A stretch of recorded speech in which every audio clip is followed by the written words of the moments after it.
Hi everyone, I'm August, and this week I did another swipe with a bloom transfer over it. I've been having a lot of fun just playing around with it, different colors, different compositions. I used this little square board. I put a white house paint pillow and then started laying my colors out. I used a ton of metallics on this one, then came in with a blank palette knife and swiped over it.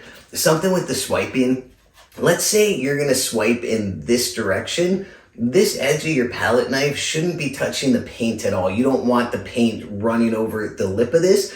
And when you're swiping, it's such a light amount of pressure. You're not digging into the paint. You're just kind of gliding your palette knife over the paint to blend it in. After I did that, I came in with a smaller palette knife with different colored cell activators on the back and just made some lines and designs through the paint. Then we set that aside and get a smaller board. This is what we're gonna do our bloom on, that we're then gonna pick up and transfer onto our swipe board. You lay your colors out like a normal bloom. You put your pillow, your colors, your cell activator. Now with the cell activator, you're gonna use 3 to 4 times as much as you would use for a normal bloom. So you're definitely pouring that cell activator on.